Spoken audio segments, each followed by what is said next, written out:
Good morning, Santa Clarita. You're listening to AM 1220 KHTS, and this is Santa Clarita Sheriff Talk. I'm Shirley Miller, your host, and today on the show we have Kevin Tonoian. He is city clerk and also the administrative services manager at City of Santa Clarita.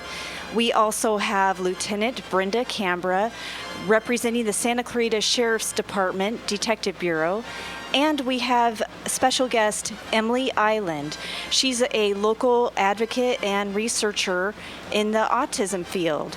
Our main topic of discussion today is going to be the Special Needs Registry, and that is a free tool that is a joint partnership between the City of Santa Clarita and the Santa Clarita Sheriff's Station.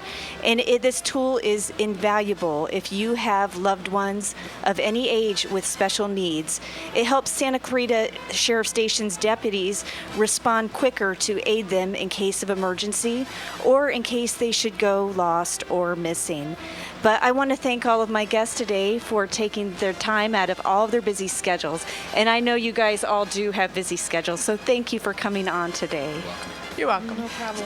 So before we go on to the topic of Special Needs Registry, I just wanted to touch base on behalf of our crime prevention team unit and talk about some of the crimes that have been happening in Santa Clarita Valley and looking through their nixles from last week.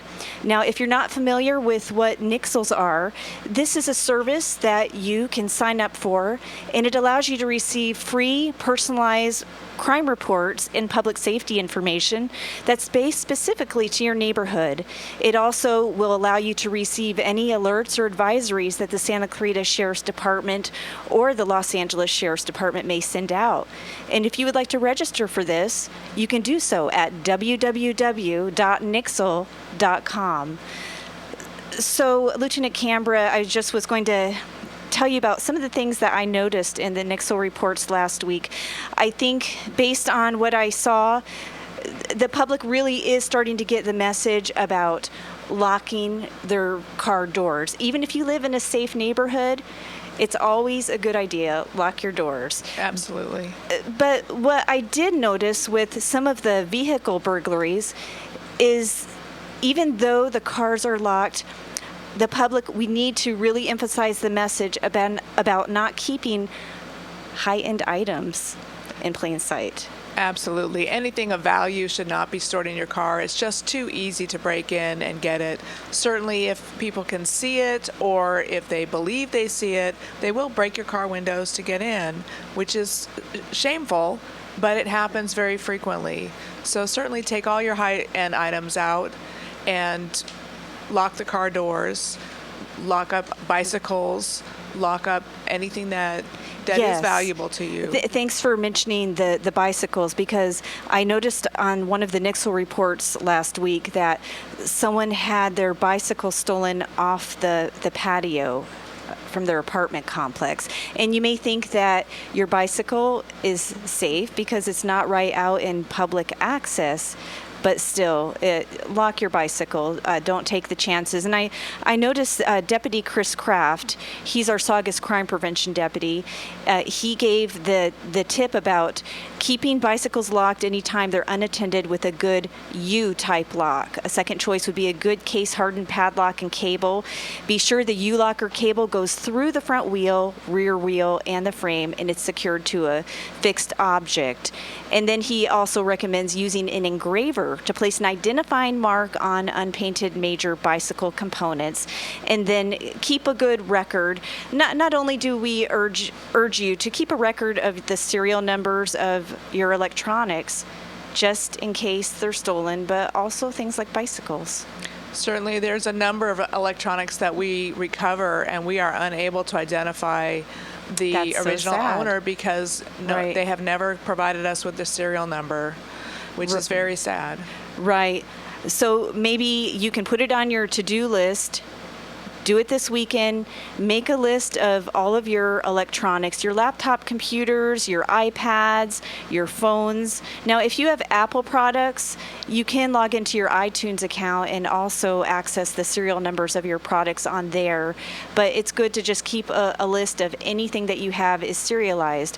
We hope that you're never a victim of a theft, but even if you take the proper precautions, you're never exempt from being a victim of a crime, but you can reduce greatly the chances of being a victim of a crime if you keep your valuables out of sight in your car. Don't leave them unattended when you're at a restaurant on the table or at a party or large gathering. So moving on to other sheriff station events, April was designated as an awareness month for many different things, but it was also designated as a National Volunteer Appreciation Month. And I know at Santa Clarita Station, we're very thankful for all of the efforts of our volunteers at the station. Yes, they do really good work. They take a lot of time and effort to come in and help us with things that we just really don't have the time to do. It's excellent, the service that they provide. Absolutely. And they're used in volunteer on patrol in helping us conduct the vacation checks of residents' homes. They're used at the front desk as well as assisting in the Detective Bureau and our records department. And to show our appreciation to them, I know tonight the Santa Clarita Valley Sheriff's Foundation, they're doing a volunteer dinner tonight. Oh, how good. For all of our volunteers, just to express our gratitude and appreciation for what they do for us. Well, I would like to move on to our main topic today, Special Needs Registry. I know that Kevin and Emily, you've known each other for quite a while? Yeah, we have. Yes. Okay. And Emily, this Special Needs Registry that we're talking about today, this is something that you helped create this registry. Yes, I did. Many years ago, it's actually a little more than 10 years ago, the disability community came together with the Sheriff's Department with some mutual concerns. In particular, parents of children with autism were concerned that deputies wouldn't recognize this invisible disability and wouldn't know how to help a child or an adult with autism. And the sheriffs were saying, well, the more information we have, the better we can do our job. So we came up with the idea of creating a registry where people could voluntarily give information about a family member in advance of any kind of situation. We created a paper registry kept at the sheriff's station, and then we opened it to anybody with any kind of special need, because it was all based on the idea of providing more information to sheriffs so they could respond effectively. And that's very important. And so when the program originally started, it was done out of books that we had at the sheriff's station. Yes. And I think this is where your role, Kevin, came in, because you did something amazing to this registry. You helped digitize it. Yeah, I had the good fortune of meeting Emily in, I think it was 2007. I had a chance to meet with her and some other folks from the Santa Clarita Autism Asperger's Network group. And I distinctly remember my first meeting with Emily, and Emily getting right to the point and saying, well, what can you do for us? Because I was interested in helping She's them very out. direct and right to the point, yes, she right? is. And she gave me some insight into some of the programs that they had developed, including the registry. And at the time, I was overseeing the city's information technology services operation. And Emily and I came together, and it just seemed like a natural evolution of this important registry to take it from paper-based to something that was web-based that the community could have greater access to. Right.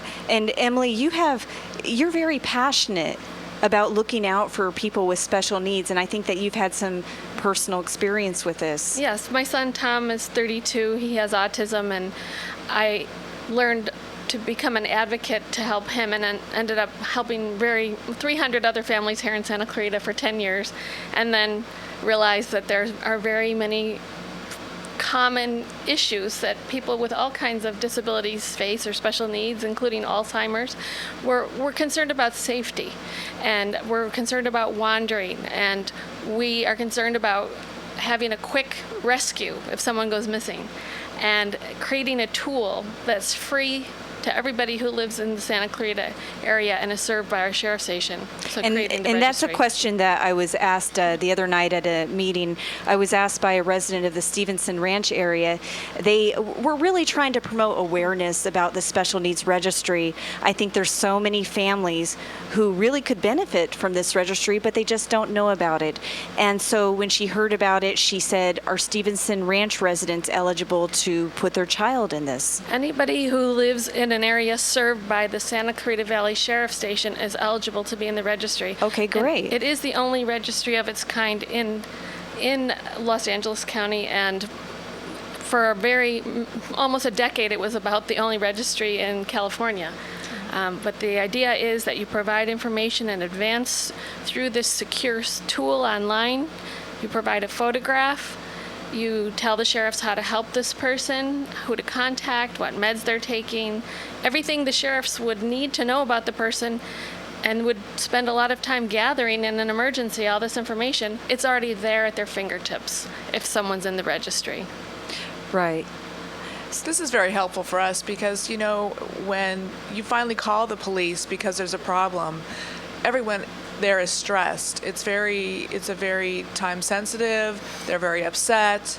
And so to already have all the information all together with a photograph that's current it saves a lot of time for law enforcement, and it helps the parent or guardian get through that first few hours where we need their help and we're asking them for things and they're so stressed. Okay, we're going to take a quick break, but we'll be back with Emily Iland, Lieutenant Brenda Cambra, and Kevin Tonoian in just a few minutes. Santa Clarita Valley Sheriff's Station Talk. Hi, welcome back to Santa Clarita Sheriff's Talk. I'm Shirley Miller, your host, and you're listening to AM 1220 KHTS. We're talking about the Special Needs Registry today, and in the studio, we have guest Emily Iland, a local advocate and researcher in the autism field, Lieutenant Brenda Cambra from the Santa Clarita Valley Sheriff's Station Detective Bureau, and Kevin Tonoian, City Clerk and Administrative Services Manager. And before we went to break, Lieutenant Cambra, we were just talking about how much this registry aids law enforcement, aids the deputies to respond quickly to a situation if someone with special needs should go missing. And I was thinking about how it's every parent's worst nightmare when their child goes missing, especially if it's a young child, especially if it's a child with special needs. And if that should happen, if their 6-year-old autistic child goes wandering off, they call Santa Clarita Sheriff's Station, the patrol deputy comes, they're taking a report. That parent, it's going to be hard to just think clearly all the things that you need to tell the deputy about your child, such as areas that they may be attracted to. As we know, some autistic children have different fixations. Some love trains. They may be heading to different train tracks. There's others that are attracted to bodies of water. Mm-hmm. Is that what you've seen with some of the concerns that parents have? I can speak from personal experience. I have a son who is on the autism spectrum, and we're real fortunate that in every way he appears as just a normal 13-year-old, and he is verbal, sometimes a little more verbal than we'd like. I think most kids, we could say that about it. Yes. But what I do remember when he was younger was he always had a great fixation with water. If we were at the car wash, we're at the fountain, at the town center. And so, yeah, absolutely. For parents with children that have special needs, especially those who tend to elope or wander off that have fixations like that, it's just a concern that, so unfortunately some parents have the reality of living with every single day. I would add to that the statistics show in a study of about 100,000 parents of children with autism under the age of 12 that 50% had wandered off in the previous year. And of those not recovered... That's a high statistic, 50%. That's a huge statistic. So this is a real problem. And of those not recovered, 91% drowned. So That's so The sad. statistics, we don't want one more family in Santa Clarita to be part of those statistics, and sadly, many families here are already part of those statistics, and that's what we're trying to prevent. We're trying to put a tool into people's hands that speeds up the recovery process, that facilitates sharing of crucial information, and helps everybody during a really, crisis time. The registry can also be used for more mundane things, like somebody with autism or another disability gets into it on the bus and the sheriffs are called. And if they know that the person's in the registry, they can call the person by the name they prefer. They can say a few things that will help calm them down. They'll have the parents or guardians on the way. It's for everyday use, which is really something that sets our registry apart. It's to make things go smoother every day. And Emily, you mentioned something that I thought was pretty amazing the other day. The time if someone should go missing and the sheriff's department needs to create a flyer, how long is that going to take us with the system? Well, Lieutenant Cambra would know how long it typically takes. Well, we have to get the photograph to the station. We have to make color pictures of it. We have to put in the information. If the crime analyst isn't there, the person who knows how to do the flyers fast, then we have to do it on our own. So yeah, that would Right. take So if your loved or one, more. if your loved one is not in the registry, Lieutenant Cambra just described all of the steps typically we would have to do before we could make a flyer and pass it out to our patrol deputies. But Emily, with this system, that streamlines the time. You push one button and the flyer is automatically created using the information that's been provided and the picture that's been provided. And the flyer was designed by sheriff's deputies from our station to look exactly as they want it to look. So it has exactly what they need, and it's instant, literally. Yeah. And deputies can log into the registry and see the person's picture while they're driving around. So it's live. So it's like, I think you mentioned it probably takes about 15 seconds to log into the system, instantly provide this flyer that is going to provide the patrol deputies with a picture. It's going to tell them calming techniques. I know I keep mentioning children, but the special needs registry is for adults of any age. You could have an adult with autism, nonverbal, and it would be very helpful to deputies to have a tip on how to approach this person, correct? Well, especially because autism is an invisible disability, and deputies are confused. They think the person's not following directions because they're under the Right. influence of drugs or alcohol, they have mental illness, they are being defiant or contemptuous. So it helps the deputies to know if someone's in the registry and then how to help them when they're interacting with them. For some, it may be maybe they need to have calming music played, or there's some tips that you can provide. Everyone knows their loved one the best and what is going to help us make contact with them. But now on the flip side of this registry, it works in another way, not only if you report someone missing, but what if you have a grandmother, an aged mother with Alzheimer's, dementia, you don't know they've wandered off. And all of a sudden they're near a main intersection here in Santa Clarita, and we're trying to figure out who they are. Well, there's a wonderful photo index in our registry, which makes it an invaluable tool to deputies because they can search the photo index. So if they find an older woman, they would do a search of females and put an age range in, and up would pop all the pictures of people in the registry, and the sheriffs Great. could identify her that way, and then click on another button to find out who to call, who is her family, where does she live. That instantaneous and that effective. That is very helpful. I mean, there's many times that we have people that are found, and if we can't figure out where they belong or who they are, we have to call social services for placement until they're identified. And that can be very scary for somebody who can't communicate and tell us where they need to be. So if you have someone who meets the criteria of being in the special needs registry, we urge you to be proactive. And how can people find this special needs registry? Well, they can go to santa-clarita.com/SNR, SNR for Special Needs Registry. And there's a button they can click on that says Enroll. And it's a secure database, Nobody can see it except authorized users from the Sheriff's Department. And it's secure information that you provide, and you'll also get a card in the mail to carry in a wallet.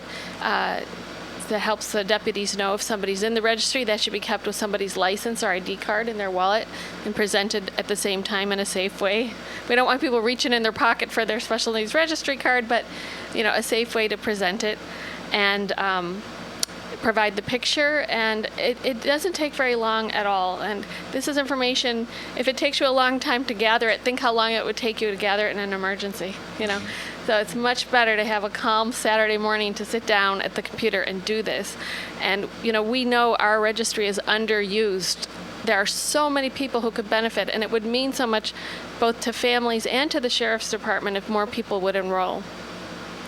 So that website again, if you would like to enroll a family member, it's www.santa-clarita.com/SNR.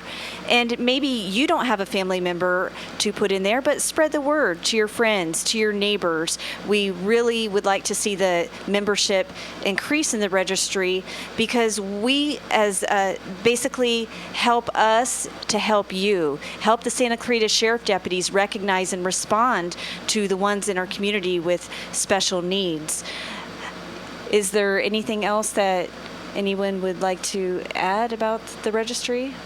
Shirley, I think you've done a great job of helping to promote it.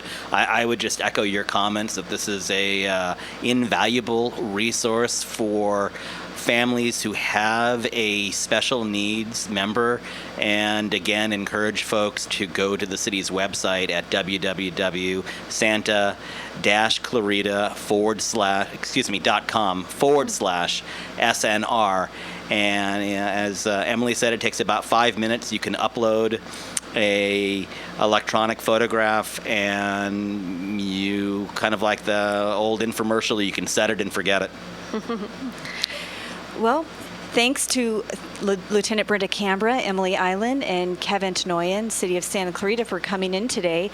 I'm Shirley Miller, and you've been listening to Santa Clarita Sheriff Talk on AM 1220 KHTS. Thanks for listening.